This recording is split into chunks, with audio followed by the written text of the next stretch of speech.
السلام علیکم ورحمۃ اللہ وبرکاتہ۔ اگلا سوال پڑھتے ہیں۔ وامک صاحب نے ٹورنٹو کینیڈا سے سوال بھیجا ہے کہ پوچھ رہے ہیں از جہاد فائٹنگ ان اسلام؟ ٹھیک ہے، بسم اللہ الرحمن الرحیم۔ رب اشرح لی صدری ویسر لی امری واحلل عقدۃ من لسانی یفقہوا قولی۔ وامک صاحب نے سوال بھیجا ہے ٹورنٹو سے، کینیڈا سے، اور یہ پوچھ رہے ہیں کہ اسلام میں جو جہاد ہوتا ہے اس کو جہاد کہتے ہیں۔ دیکھیں، جہاد جو اس کا بیسک مطلب ہے، یہ نکلا ہے ورڈ جوہدہ سے، جس کا صرف مطلب اتنا ہوتا ہے اسٹرائیو، یا سمجھے کوشش کرنا۔ کوشش، اب یہ جو کوشش ہے یہ کسی چیز میں بھی کوشش ہو سکتی ہے۔ جیسے فار ایگزامپل اگر ایک اسٹوڈنٹ ہے، وہ کالج یونیورسٹی جا رہا ہے، تو آپ سمجھے کہ وہ بھی جہاد کر رہا ہے، وہ because he is doing a جہاد ان اسٹڈیز۔ اگر ایک والد ہے جو گھر کو چلا رہے ہیں، جو محنت کر رہے ہیں دن رات، ہی از ڈوئنگ اے جہاد to survive with his family. آپ سمجھیں کہ اگر کوئی دکان چلا رہا ہے تو ہی از ڈوئنگ اے جہاد ٹو رن ہز اسٹور اور ٹو رن ہز بزنس۔ تو یہ ڈیپینڈ کرتا ہے کون سی سچویشن کے اوپر جہاد کا لفظ یوز ہو رہا ہے۔ اس کا مطلب یہ نہیں ہوتا کہ جہاد صرف، یا جہاد کا صرف مطلب اتنا ہوتا ہے کہ صرف اللہ کی راہ میں لڑنا ہی ہوتا ہے۔ یہ اللہ کی راہ میں لڑنا نہیں ہوتا ہے۔ اگر سمجھے کہ کوئی اگر مسلمان ہے، وہ اللہ کی راہ میں ایک دعوت کا کام کر رہا ہے، غیر مسلمان کو قرآن بانٹ رہا ہے یا کچھ بھی کر رہا ہے، یہ بھی قسم کا جہاد ہے۔ اچھا، ایک جہاد وہ بھی ہوتا ہے کہ جیسے کسی مسلمان خلیفہ نے یہ آرڈر جاری کیا ہے کہ کہیں پہ ایک جنگ ہو گئی ہے، وہاں پہ مسلمان سارے آ جائیں، ٹھیک ہے، کیونکہ آج کل تو کوئی آج کل مسلمان کوئی خلیفہ ہے نہیں ہے، تو اس لیے یہ کانسیپٹ آج کل اپلائی نہیں ہوتا ہے کہ کہیں پہ قتال ہو رہا ہے یا کہیں پہ جنگ ہو رہی ہے۔ تو یہ کانسیپٹ آج کل اپلائی نہیں کرتا یہ، کیونکہ آج کل کوئی مسلمان خلیفہ ہے نہیں ہے۔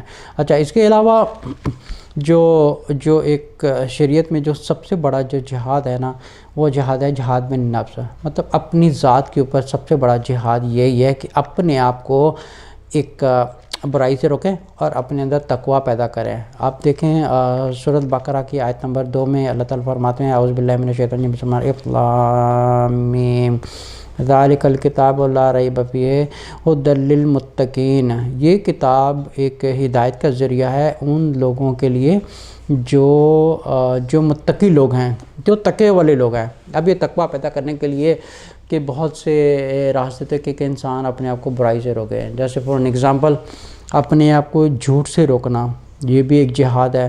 اپنے آپ کو ایک برائی سے روکنا، یہ بھی جہاد ہے۔ آپ سمجھیں کہ اپنے آپ کو میوزک سننے سے روکنا، یہ بھی جہاد ہے۔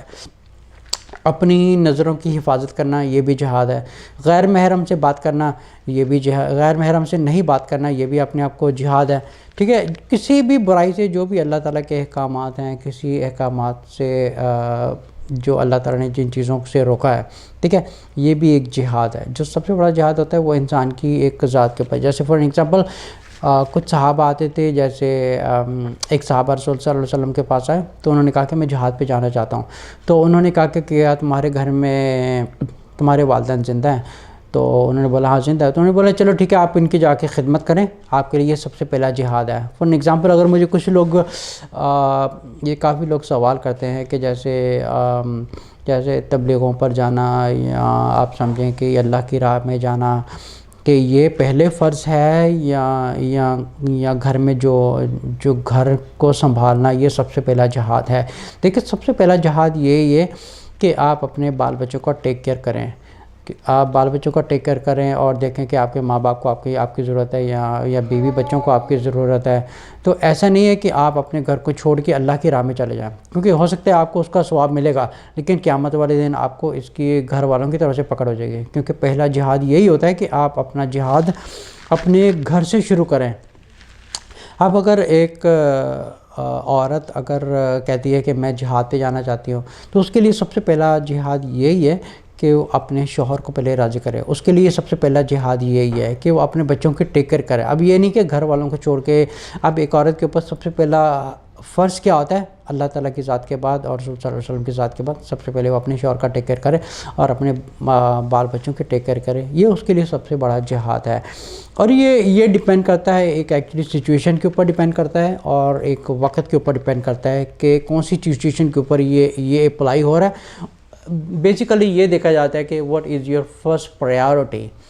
جو فرسٹ پرائیورٹی یہی ہے کہ ہم پہلے گھر کی ٹیک کیئر کریں. اب فار این ایگزامپل اگر ایک مسلمان حج پر جانا چاہتا ہے لیکن اس کے اوپر قرضہ ہے, تو اگر وہ پوچھتا ہے کہ مجھ پر سب سے پہلا جہاد کیا ہے, اس کے اوپر سب سے پہلا جہاد یہ ہے کہ سب سے پہلے اپنے قرضہ اتارے اور پھر حج پر جائے. اب ایسا نہیں ہے کہ وہ قرضے لے کے حج کر رہا ہے, کیونکہ ہو سکتا ہے اس کو حج کی طرف سے تو ایک ثواب مل ہی جائے گا, لیکن آپ سمجھیں کہ خدا نخواستہ اگر اس کی موت ہو جاتی ہے. لیکن یہ قرضہ ایک ایسی ایک گناہ ہے جس کی بخشش نہیں ہو سکتی جب تک یا تو جس کو قرضہ واپس کرنا ہے وہ اگر معاف نہ کرے, یا تو اس کی اس صورت میں موت ہو جائے کہ سامنے والے کا قرضہ ادا نہیں کیا, تو اس کی تب تک اس کی ایک سمجھے کہ ایک اس کی بخشش نہیں لکھی ہوئی جب تک کہ اس کا قرضہ معاف نہیں ہوگا, جب تک وہ اس کا کفارہ نہیں دے گا, جب تک وہ سامنے والا اس کو معاف نہیں کرے گا, اس کی بخشش نہیں ہوگی. تو سب سے پہلے اس کے اوپر جہاد یہی ہے کہ سب سے پہلے وہ اپنا قرضہ اتارے پھر حج پہ جائے. سلام.